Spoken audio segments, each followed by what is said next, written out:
അസ്സലാമു അലൈക്കും വറഹ്മത്തുള്ളാഹി വബറകാത്ത്. ലാ യുകല്ലിഫുല്ലാഹു നഫ്സൻ ഇല്ലാ വസ്അഹാ.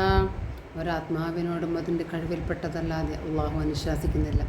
അള്ളാഹു നമുക്ക് സമ്പത്ത് നൽകിയിട്ടുണ്ട്, അതുപോലെ ആരോഗ്യം, കഴിവ്, അധികാരം, അറിവ്, ഇതൊക്കെ നമുക്ക് നൽകി.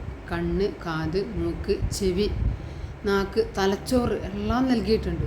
ഇതൊന്നും നൽകാത്ത ഒരുപാട് പേര് ഇവിടെയുണ്ട് അല്ലേ. എന്നാൽ നൽകിയ നമ്മളോട് തീർച്ചയായിട്ടും ചോദിക്കുക തന്നെ ചെയ്യും എന്ന് പറയുന്നതിന് വേണ്ടിയാണ് അള്ളാഹു അവൻ്റെ കഴിവിൽപ്പെട്ടതല്ലാതെ ചോദിക്കുകയില്ല എന്ന് പറയുന്നത്. അപ്പോൾ കഴിവിൽപ്പെട്ടത് ചോദിക്കുക തന്നെ ചെയ്യും, കഴിവിൽപ്പെടാത്തത് മാത്രം, ഇതൊന്നും നൽകാത്തവരോട് മാത്രം ചോദിക്കുകയില്ല എന്നതിൽ നിന്ന് മനസ്സിലാവുന്നു.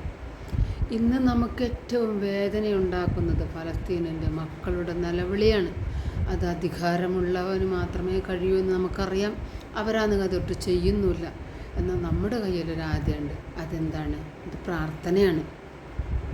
നമുക്കവരെ അള്ളാഹുവിലേക്ക് ഏൽപ്പിക്കാം, നമ്മളെ തന്നെയും ഏൽപ്പിക്കാം. പ്രാർത്ഥന സത്യവിശ്വാസിയുടെ ആയുധമെന്നല്ലേ പ്രവാചകൻ പറഞ്ഞത്.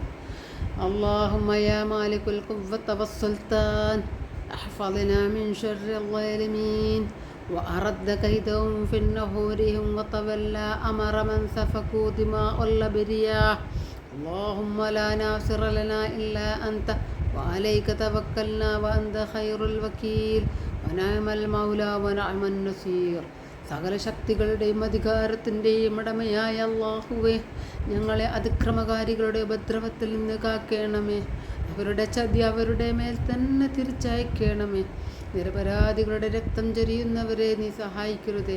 അല്ലാഹുവേ, ഞങ്ങൾക്ക് നീ അല്ലാതൊരു സഹായം സംരക്ഷകനുമില്ല. നിന്നിലാണ് ഞങ്ങൾ ഭാരമേൽപ്പിച്ചിരിക്കുന്നത്. നീയാണ് ഏറ്റവും നല്ല കൈകാര്യകർത്താവ്. നീ എത്ര നല്ല സഹായി, എത്ര നല്ല രക്ഷകൻ.